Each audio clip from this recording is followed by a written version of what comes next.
চাই নদী ও পরিবেশ রক্ষায় রাজনৈতিক অঙ্গীকার।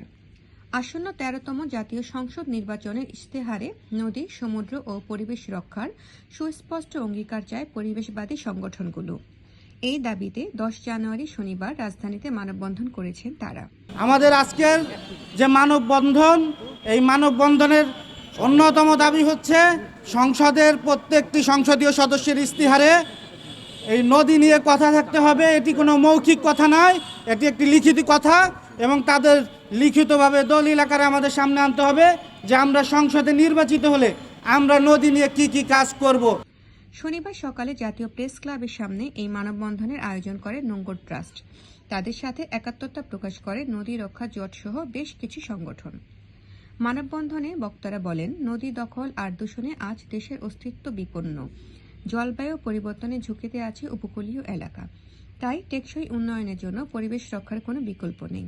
যে দলই সরকারে আসেন, যে দলই সরকার গঠন করেন, শুধু একটি কথা বলবো, আপনারা নদীকে উপেক্ষা করবেন, সাধারণ জনগণ আপনাদের উপেক্ষা করবেন। আগামী নির্বাচনে প্রতিটি রাজনৈতিক দলের ইশতেহারে নদী ও জলাশয় রক্ষার অঙ্গীকার চান তারা। একই সাথে নদী সম্পদ মন্ত্রণালয় গঠন ও পদ্মা নদীকে জাতীয় নদী হিসেবে স্বীকৃতির দাবি জানানো হয়। পরিবেশ কিন্তু একটা বৃহৎ জিনিস, একটা জটিল জিনিস, একটা কম্প্রিহেনসিভ জিনিস। এই ক্ষেত্রে পরিবেশের মধ্যে জলজ যে পরিবেশ, এটার মধ্যে নদী পড়ে, এটা সমুদ্র পড়ে এবং এটা জলাশয় পড়ে, এটা হাওড় বাউড় পুকুর নদী নালা খাল সব কিছু পড়ে। বক্তাদের মতে নদী বাঁচলে বাঁচবে দেশ। আগামী প্রজন্মের কথা ভেবে এখনই রাজনৈতিক দলগুলোকে কঠোর সিদ্ধান্ত নিতে হবে। আজকের মানববন্ধনকে একত্রতা প্রকাশ করে এবং তাদের ইশতেহারে যেন নদীকে সুরক্ষা করার জন্য যা কিছু করার দরকার তারা তাই করে। এই বাংলাদেশ শুধু নদীর উপরে তার জীবনটা বেঁচে আছে, কিন্তু আজকে সেই সকল নদী এবং খাল বিল নষ্ট করে ফেলছে রাজনৈতিক আশ্রয় প্রশ্রয়ে।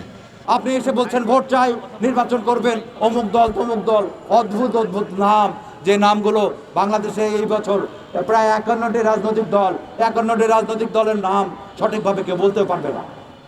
এত রাজনৈতিক দল প্রয়োজন নেই, যে সঠিকভাবে কাজ করতে পারবে তার পক্ষে আমরা কথা বলবো।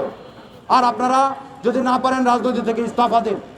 যারা পরিবেশ বান্ধব তাদেরকে রাজনৈতিক নেতৃত্ব দিন। যারা পরিবেশ নিয়ে কথা বলছে তাদেরকে সংসদে স্পেস দিন। কিভাবে নদী ঠিক করতে হয়, পরিবেশ ঠিক করতে হয়। যারা পরিবেশ আন্দোলন করে তারা রাজনৈতিক ক্ষমতার জন্য এই আন্দোলন করে না, তারা দেশ মাতৃকা ভালোবেসে, নদীকে ভালোবেসে, বাংলাদেশকে ভালোবেসে তারা এই আন্দোলনের সঙ্গে যুক্ত হয়েছে। সময় আছে, আমি ডক্টর মোহাম্মদ ইউনূসকে অনুরোধ করব, যতদিন তার সময় আছে তিনি নদীর ব্যাপারে সুস্পষ্ট নদীর সংস্কারের ব্যাপারে কি করলেন সেটি আমাদেরকে জানিয়ে তিনি বিদায় নেবেন।